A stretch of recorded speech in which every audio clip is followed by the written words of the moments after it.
कल्पना कीजिए एक ऐसा इंसान जिसका नाम बोलने में ही ज्यादातर लोगों की जीभ लड़खड़ा जाती है। हाँ, सच में।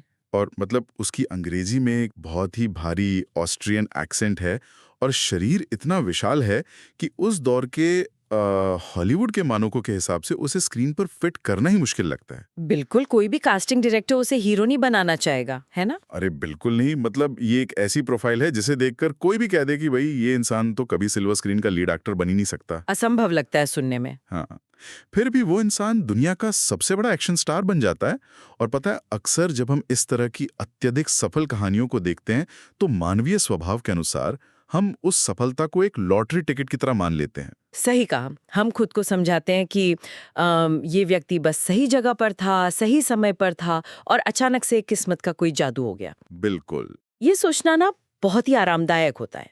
हम अक्सर महान उपलब्धियों को भाग्य या किसी चमत्कार के खांचे में डालना पसंद करते हैं। ऐसा क्यों है भला? इसके पीछे एक मनोवैज्ञानिक कारण है। जब हम किसी की सफलता को किस्मत का नाम दे देते हैं, तो इससे हमें खुद को ये समझाने में आसानी होती है कि हमारी अपनी सफलता या विफलता पूरी तरह से हमारे हाथ में नहीं है। मतलब ये हमें जिम्मेदारी से मुक्त कर देता है। बिल्कुल। लेकिन जब हम अर्नोल्ड श्वार्ज़नेगर जैसे व्यक्ति के जीवन को देखते हैं, तो ये किस्मत वाली थ्योरी पूरी तरह से ढह जाती है। ठीक है, तो आइए इसे समझते हैं। क्योंकि कोई इंसान एक बार लॉटरी जीत सकता है, लेकिन 3 बिल्कुल अलग अलग बेहद चुनौतीपूर्ण क्षेत्रों में, मेरा मतलब है बॉडी बिल्डिंग, हॉलीवुड और फिर राजनीति, सफलता के शिखर तक पहुंचना कोई इत्तेफाक नहीं हो सकता। बिल्कुल नहीं। ये किसी लॉटरी का नहीं बल्कि एक बहुत ही स्पष्ट आर्किटेक्चरल ब्लूप्रिंट का नतीजा है, एक सोची समझी रूपरेखा। और आज की हमारी इस गहन चर्चा का विषय यही ब्लूप्रिंट है। हाँ, और ये चर्चा बहुत दिलचस्प होने वाली है। तो आज हम उनके उस मशहूर पावर डेज के दर्शन और मानसिकता का विश्लेषण करने जा रहे हैं। हमारा मुख्य उद्देश्य इस बात की तह तक जाना है कि कैसे एक स्पष्ट मानसिकता, विजुअलाइजेशन और एक दृढ़ उद्देश्य किसी भी इंसान को उस अकल्पनीय सफलता तक ले जा सकता है जो बाहरी दुनिया को असंभव लगती है। इस पूरी विचारधारा की सबसे खास बात यह है कि ये केवल किसी एक व्यक्ति की प्रशंसा नहीं है। हाँ, ये कोई बायोग्राफी नहीं है। सही कहा। ये उन बुनियादी सिद्धांतों को डिकोड करने के बारे में है जो उस स्तर की उपलब्धि के पीछे एक मशीन की तरह काम करते हैं। हम उस मानसिकता के विज्ञान और मनोविज्ञान को समझने की कोशिश कर रहे हैं जो एक अमूर्त विचार को वास्तविकता में बदल देती है। तो इसकी शुरुआत कहाँ से होती है? ये समझने के लिए हमें उनके शुरुआती वर्षों की ओर देखना होगा जहां इस पूरी मानसिकता की नींव रखी गई थी। बिल्कुल। और जब हम उस शुरुआती यात्रा को देखते हैं ना, तो वो अपने आप में हैरान करने वाली है। मतलब एक 20 साल का युवा अपना देश छोड़कर लंदन जाता है और इतिहास का सबसे कम उम्र का मिस्टर यूनिवर्स बन जाता है। 20 साल की उम्र में? हाँ, 20 साल की उम्र में ज्यादातर लोगों को ये भी स्पष्ट नहीं होता कि उन्हें कौन सा करियर चुनना है।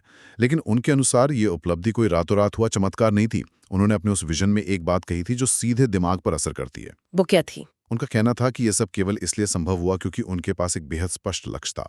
उन्होंने स्पष्ट किया कि लक्ष्य की कल्पना करना, उसे विजुअलाइज करना और उसके पीछे भागना असल में मजेदार है, मतलब फन है। अरे वाह! और ये कि हर हाल में इंसान के पास एक उद्देश्य, एक पर्पस होना ही चाहिए। यहाँ जो बात सबसे अधिक रोचक है वो ये है कि उन्होंने इस पूरी कठोर प्रक्रिया के लिए मजेदार शब्द का इस्तेमाल किया। हाँ, ये थोड़ा अजीब लगता है ना? बिल्कुल। जब हम किसी विश्व स्तरीय एथलीट या चैंपियन बॉडी बिल्डर की ट्रेनिंग के बारे में सोचते हैं तो आम तौर पर हमारे दिमाग में पसीना, शरीर को तोड़ देने वाला दर्द, थकान और असीमित संघर्ष की छवि आती है। हाँ, एक आम नजरिए से तो ये किसी सजा की तरह लगता है ना? लेकिन एक स्पष्ट उद्देश्य उस पूरे अनुभव के अर्थ को पूरी तरह से पलट देता है। मनोविज्ञान की भाषा में इसे संज्ञानात्मक पुनर्मूल्यांकन या कॉग्निटिव रीअप्रेजल कहते हैं। रुको, ये कॉग्निटिव रीअप्रेजल असल में काम कैसे करता है? क्या ये मतलब दिमाग को धोखा देने जैसी कोई चीज है? एक तरह से हाँ। ये अपने दिमाग की प्रोग्रामिंग को हैक करने जैसा है। मैं समझाती हूँ। हाँ, बताइए। हमारा दिमाग मूल रूप से दर्द को एक खतरे के रूप में देखने के लिए डिजाइन किया गया है। जब मांसपेशियां टूटती हैं तो दिमाग कहता है रुक जाओ, ये नुकसानदेह है। वो तो स्वाभाविक प्रतिक्रिया है इंसान की। बिल्कुल। लेकिन जब किसी इंसान के पास एक स्पष्ट विजन होता है तो वो दिमाग को ये सिखा देता है कि ये दर्द कोई सजा या खतरा नहीं है, बल्कि ये प्रगति का एक आवश्यक कदम है। ओहो, मतलब नजरिए का पूरा खेल है। हाँ, इसलिए जिम में भारी वजन उठाना या घंटों पसीना बहाना एक कष्टदायक काम नहीं रह जाता। दिमाग हर बार वजन उठाने पर यह सोचता है कि ये उसे उस मिस्टर यूनिवर्स के खिताब के एक कदम और करीब ले जा रहा है। सही कहा। उद्देश्य इंसान को ये सोचने से रोकता है कि मैं ये क्या कर रहा हूँ, और उसका पूरा ध्यान इस बात पर केंद्रित कर देता है कि मैं ये क्यों कर रहा हूँ। और वो क्यों ही उस दर्द को मजेदार बना देता है। बिल्कुल। ये नजरिया बहुत ही स्पष्ट है। इसे हम रोजमर्रा के एक बहुत ही सामान्य उदाहरण से समझ सकते हैं, जैसे हमारे फोन का जीपीएस। ये दिलचस्प लग रहा है। कैसे? मान लीजिए कि कोई व्यक्ति एक कार में बैठा है और उसके पास पहुंचने के लिए कोई मंजिल नहीं है। वो बस यूं ही सड़क पर गाड़ी चला रहा है, बिना किसी दिशा के। हाँ, तो ऐसे में रास्ते का ट्रैफिक, खराब सड़कें, लाल बत्तियां या गाड़ी का ईंधन कम होना, ये सब केवल एक झंझट और थका देने वाला अनुभव लगेगा। बिल्कुल, इंसान चिड़चिड़ा हो जाएगा, है ना?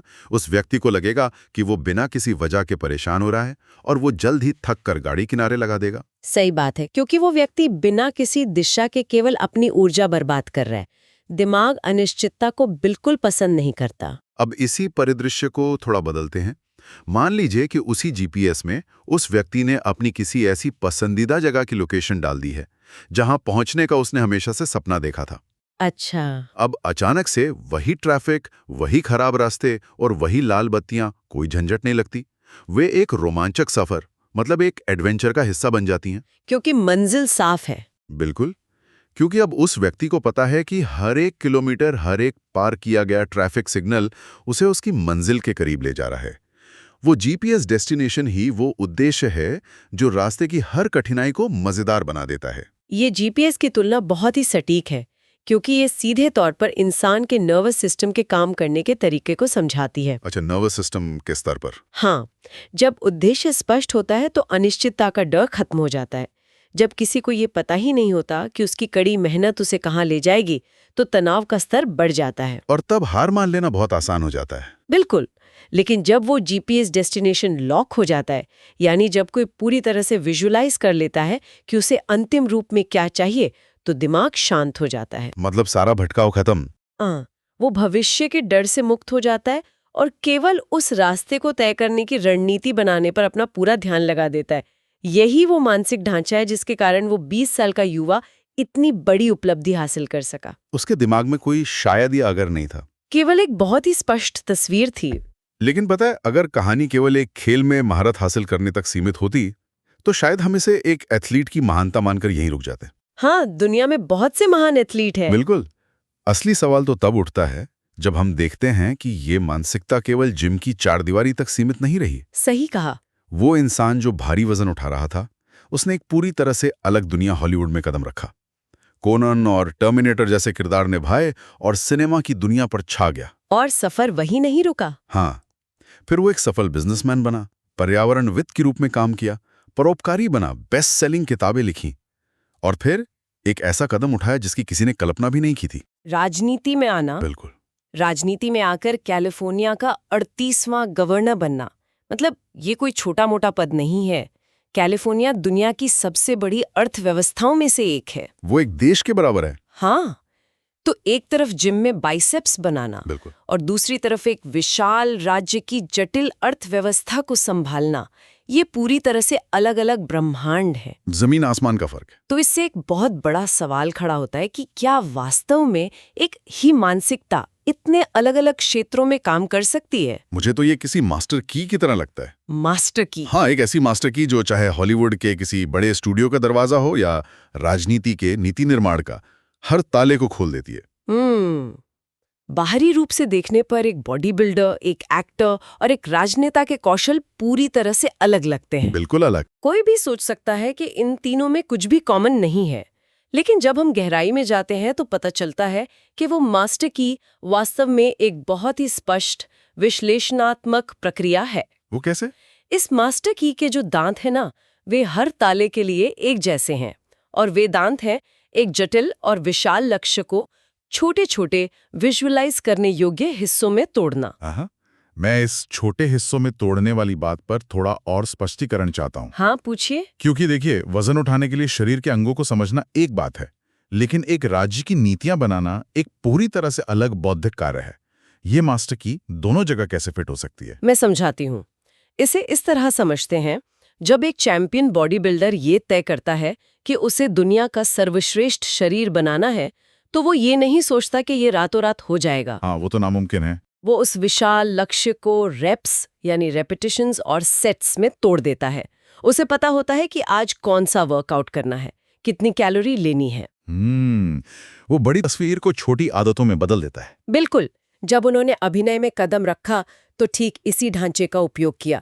उन्हें पता था कि उनका एक्सेंट एक बड़ी बाधा है, तो उन्होंने क्या किया? तो उन्होंने अपनी भाषा और उच्चारण की कमियों पर वैसे ही काम किया जैसे वे जिम में किसी कमजोर मांसपेशी पर काम करते थे।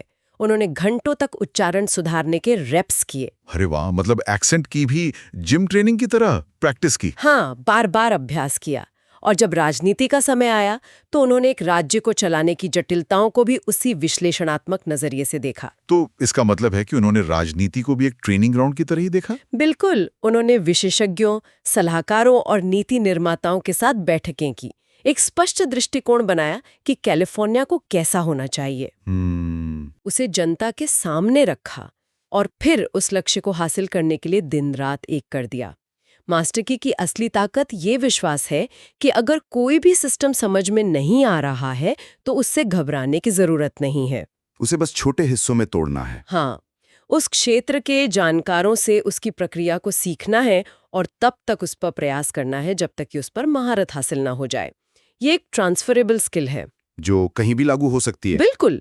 अनुशासन, असफलता से ना डरना और निरंतरता, ये ऐसे गुण हैं जो हर ताले को खोल सकते हैं। ये समझ में आता है जब कोई एक बार ये सीख जाता है कि किसी असंभव लगने वाले लक्ष्य को कैसे छोटे कदमों में विभाजित करके हासिल किया जाता है, तो वह उस आत्मविश्वास को अपने साथ हर नए क्षेत्र में ले जाता है। सही कहा। उसे यह पता होता है कि शुरुआत में संघर्ष करना पड़ेगा, गलतियां होंगी, लेकिन उसे उस प्रक्रिया पर पूरा भरोसा होता है। हाँ, लेकिन पता है, भले ही किसी के पास ये मास्टर की हो और वो चीजों को छोटे हिस्सों में तोड़ना जानता हो, एक बिंदु ऐसा आता है जहां बाहरी दुनिया उस पर सवाल उठाती है। वो तो हमेशा होता है। हाँ, मतलब जब उन्होंने शुरुआत की होगी तो कई लोगों ने कहा होगा कि ये एक भारी शरीर और अजीब एक्सेंट वाला व्यक्ति हॉलीवुड का हीरो नहीं बन सकता। बहुत लोगों ने कहा था। यहीं पर उनके भाषण का सबसे अहम और शक्तिशाली सिद्धांत सामने आता है, ये दृढ़ विश्वास कि ये संभव है, इट इज पॉसिबल।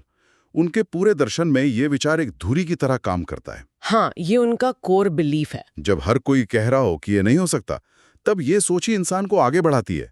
लेकिन यह एक बहुत ही महत्वपूर्ण बात पर आलोचनात्मक दृष्टिकोण अपनाना जरूरी है। जी बिल्कुल, ये विश्लेषण के लिए बहुत जरूरी है। जब हम इस ये संभव है वाली मानसिकता के बारे में बात करते हैं, तो क्या ये केवल उन लोगों के मुंह से अच्छी नहीं लगती जो पहले से ही जीत चुके हैं? आप सर्वाइवरशिप बायस की बात कर रहे हैं।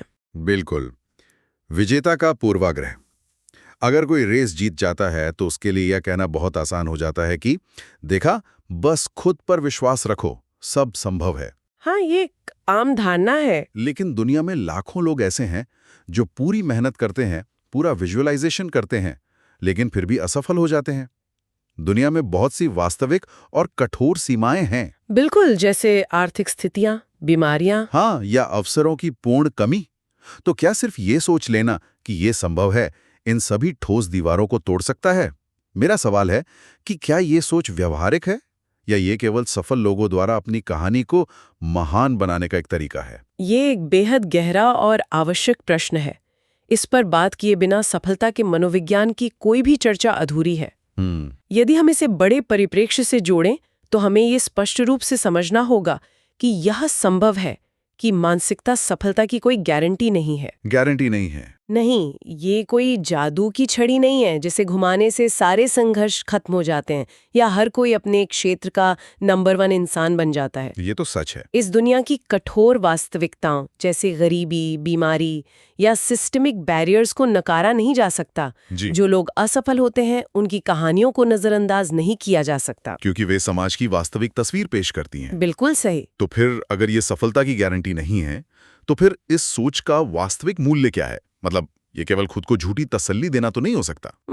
ये झूठी तसल्ली नहीं है, ये मैदान में उतरने की न्यूनतम शर्त है। अच्छा, एक प्री रेक्विजिट। मैदान में उतरने की शर्त। हाँ, इसका मूल्य इसमें नहीं है कि ये आपको अंत में कहाँ ले जाती है, बल्कि इसका मूल्य इसमें है कि ये आपको शुरुआत करने देती है। अच्छा। इसे इस तरह देखिए, ये संभव है सोचना आपको ये गारंटी नहीं देता कि आप जीतेंगे, लेकिन ये असंभव है सोचना आपको ये 100% गारंटी देता है कि आप हारेंगे। अरे वाह, ये नजरिया बहुत ही दिलचस्प है।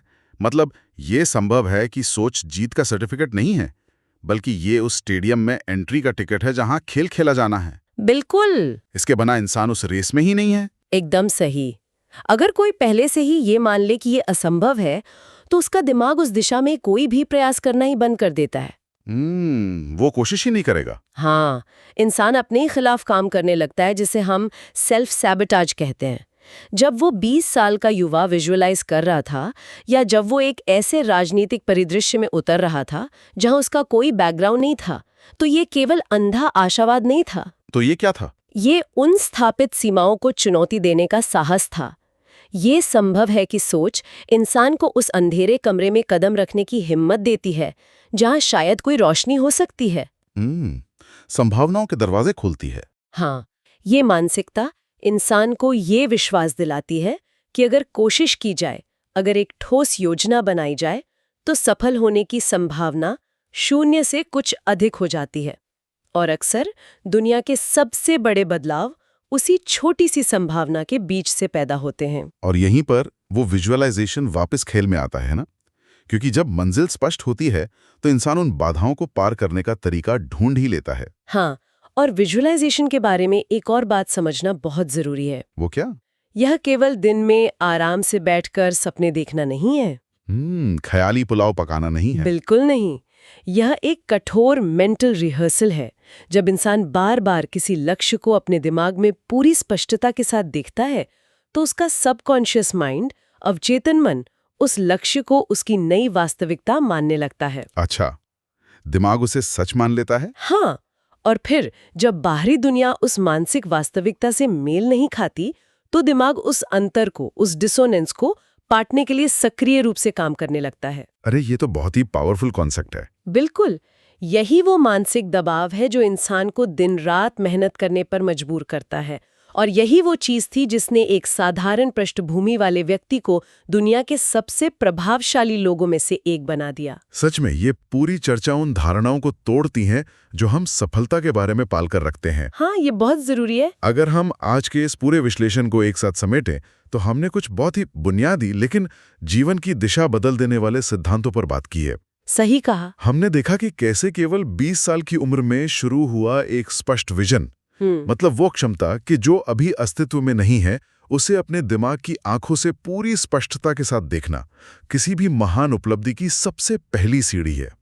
हमने उस विज्ञान को भी समझा कि कैसे एक स्पष्ट उद्देश्य, यानी वो जीपीएस डेस्टिनेशन, दर्द और थका देने वाले सफर को एक मजेदार एडवेंचर में बदल देता है। और हमने ये भी गहराई से परखा कि कैसे किसी भी विशाल जटिलता को छोटे करने योग्य हिस्सों, यानी रेप्स में तोड़ने की वो मास्टर की इंसान को जीवन के किसी भी क्षेत्र में सफलता के दरवाजे खोलने की ताकत देती है। चाहे वो एथलेटिक्स हो, कला हो या शासन व्यवस्था हो। बिल्कुल। और सबसे महत्वपूर्ण बात, वो अडिग विश्वास कि ये संभव है, ये जानते हुए भी कि रास्ते में 1000 मुश्किलें होंगी और इस बात की कोई गारंटी नहीं है कि जीत मिलेगी ही, फिर भी ये विश्वास ही वो आग है जो पहला कदम उठाने का साहस देती है। हाँ, ये सबसे जरूरी कदम है। एक साधारण इंसान से लेकर दुनिया के सबसे बड़े एक्शन हीरो और फिर कैलिफोर्निया के गवर्नर तक का सफर महज किस्मत का खेल नहीं था।